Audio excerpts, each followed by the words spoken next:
नंगे सर नमाज पढ़ना कैसा है? हुजूर अकरम सल्लल्लाहु अलैहि वसल्लम का फरमान सुन लें। अस्सलाम वालेकुम वरहमतुल्लाहि वबरकातुहू। प्यारे नाजरीन, आज हम बात करेंगे कि नंगे सर नमाज पढ़ना कैसा है। हुजूर अकरम सल्लल्लाहु अलैहि वसल्लम ने इरशाद फरमाया, जो लोग नंगे सर नमाज पढ़ते हैं तो अल्लाह ताला उनके घरों में ये 3 चीजें नाजिल फरमा देता है। बिस्मिल्लाहिर्रहमानिर्रहीम। प्यारे नाजरीन, वीडियो शुरू करते हैं। नंगे सर नमाज पढ़ना कैसा है? नंगे सर नमाज पढ़ने से घर में क्या होता है? नंगे सर नमाज पढ़ने से रिज्क पर क्या असर पड़ता है? हजरत सैयदना अबू हुरैरा रदी अल्लाह ताला अन्हु से रिवायत है कि रसूल अकरम सल्लल्लाहु अलैहि वसल्लम ने इरशाद फरमाया, तुम में से कोई शख्स ऐसा एक कपड़े में नमाज ना पढ़े कि उसके कांधे पर कपड़े का कोई हिस्सा ना हो। बरहना सर नमाज पढ़ना अदब और सुन्नत के मनफी है, खिलाफ है। उस मजबूरी के यानी उज्र या मजबूरी के सबब हो तो उसकी रुखसती है, लेकिन आदत बना लेना कसदन दुरुस्त नहीं है। अगर नमाज के दौरान सर से टोपी गिर जाए तो एक हाथ से नमाज में ही उठाकर सर पर रखना अफजल बेहतर है।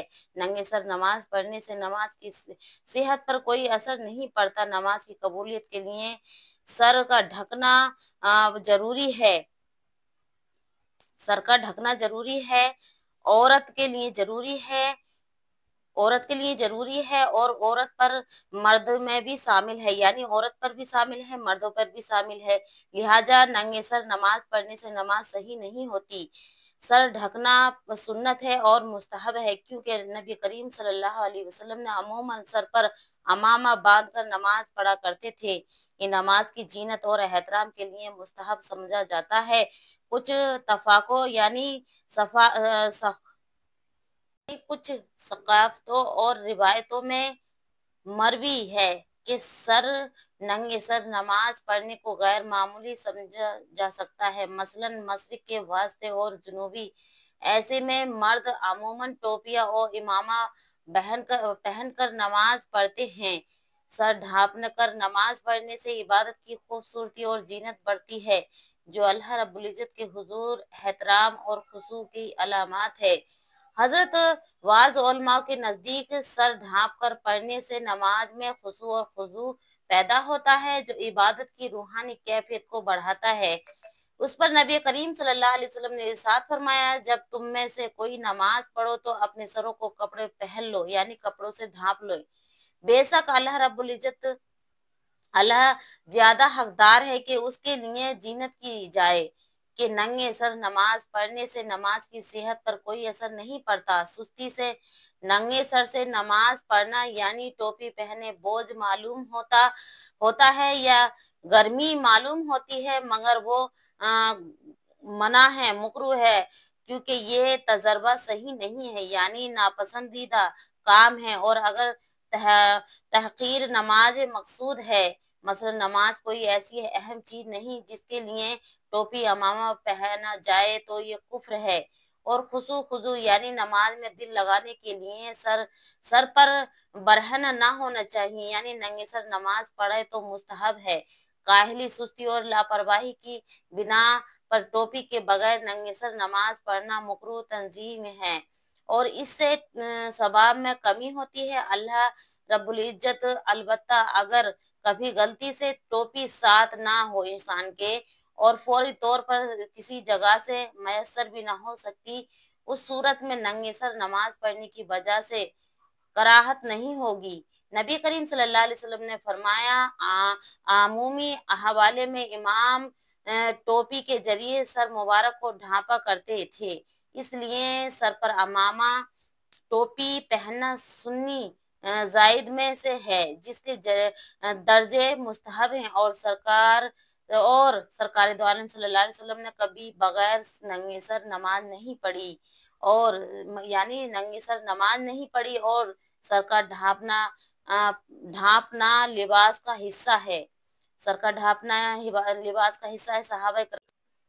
सहाबा इकराम रदी अल्लाह ताला अन्हो और सुहला उम्मत के ही मामूल था कि कभी कभार नंगे सर हो जाना कभी कभार नंगे सर हो जाना गुनाह नहीं, अलबत्ता मुस्तमल طور پر ننگے سر رہنا ناپسندیدہ اور خلاف آداب ہے، یعنی کبھی کبھار ہو گیا تو کوئی دقت نہیں، لیکن معمول بنا لینا یہ گناہ ہے، اور ننگے سر رہنے کو معمول اور فیشن بنا لینا اسلامی تہذیب کے بالکل خلاف ہے۔ اگر کوئی غیروں کی مصاحبت میں ننگے سر رہتا ہے تو وہ گناہگار ہوگا۔ مفتی رشید احمد رحمت اللہ علیہ لکھتے ہیں، سر پر برہنہ ہونا نماز میں حرام ہے، ثابت ہے۔ خلاصہ کلام یہ ہے کہ امامہ یا ٹوپی لگا کر نماز پڑھنا افضل ہے، لیکن اگر کوئی امامہ یا ٹوپی لگائے بغیر ہی ننگے سر نماز پڑھتا ہے تو اس کی نماز میں یعنی جا درست ہے۔ اس کے لیے کہ حدیث مبارکہ میں آتا ہے کہ رسول اکرم صلی اللہ علیہ وسلم نے ارشاد فرمایا کہ کوئی شخص یعنی ایک کپڑے میں اس طرح نماز نہ پڑھے کہ اس کے کاندھا ننگا ہو۔ ایک روایت کے اندر یہ لفظ ہے، عمر بن ابو سلمہ رضی اللہ تعالیٰ عنہ بیان فرماتے ہیں کہ میں نے رسول اکرم صلی اللہ علیہ وسلم کو ام سلمہ کے گھر میں ایک ہی کپڑے میں لپیٹے ہوئے نماز پڑھتے دیکھا۔ آپ نے اس کے دونوں طرفین اپنے کاندھوں پر رکھی ہوئی تھیں۔ ان دونوں حدیثوں سے یہ بات واضح ہو گئی کہ مرد کے لیے دوران نماز سر ڈھانپنا ضروری ہے، اور اگر نہیں آپ نے ڈھانپا تو گناہگار ہو گئے۔ آپ صلی اللہ علیہ وسلم کاندھے کے ساتھ سر کا بھی ذکر فرماتے ہیں، لہٰذا سر ڈھانپنے کی ترغیب تو دی جائے، لیکن اگر کوئی نہیں ڈھانپتا تو اس کی کوئی ملامت نہ کی جائے۔ ماضی قریب میں ہمارے معاشرتی انسان یہ سوچتے ہیں کہ اگر ہم ٹوپی نہیں پہنیں گے تو ہمیں کوئی گناہ نہیں ہوگا، لیکن قصداً اگر آپ اس طرح نماز پڑھتے ہیں تو یہ گناہ ہے، یہ عیب کی علامات ہے۔ یہ زیادہ سے زیادہ ہم کو کہہ سکتے ہیں کہ ننگے سر نماز پڑھنا اگرچہ جائز ہے مگر آداب اور ہماری دینداری کو نقصان پہنچاتا ہے۔ کم از کم ٹوپی پہن کر نماز پڑھی جائے، لیکن کسی ننگے سر نماز پڑھنے والے کی ملامت نہ کی جائے سوائے اس کے وہ نماز کو معمولی جانتا ہو۔ ایسا کرے اس کے حکم و بیان کیا جا چکا ہے کہ نبی کریم صلی اللہ علیہ وسلم نے ارشاد فرمایا، تجھے ہدایت پر قائم رکھے، ایمن ثم ایمن، اللہ رب العزت آمین ثم آمین۔ پیارے ناظرین، اللہ رب العزت ہمیں اپنے حضور علیہ السلام صلی اللہ علیہ وسلم کی سنت پر عمل کرنا اور ان کی پیروی کرنے کی توفیق عطا فرمائے، اور ہمیں اسلامی تعلیمات کو سیکھنا اور سننے کی اور سمجھنے کی توفیق عطا فرمائے۔ پیارے ناظرین، آپ کو میں نے بہت آسان طریقے سے بتلایا ہے کہ کس طرح آپ نماز پڑھیں گے۔ اللہ رب العزت کے 99 نام ہیں، ان میں سے ایک نام کومنٹ باکس میں ضرور لکھیں۔ پیارے ناظرین، بلا عذر قصداً ننگے سر نماز پڑھنا ممنوع ہے، تو ان سے بچیں اور ہر وقت ننگے سر نماز نہ پڑھیں، فیشن نہ بنائیں۔ سر ڈھانپ کر یا امامہ باندھ کر نماز پڑھنا بہتر ہے، اچھا ہے۔ اگر آپ بغیر ٹوپی کی نماز پڑھ رہے ہیں تو پڑھ سکتے ہیں، لیکن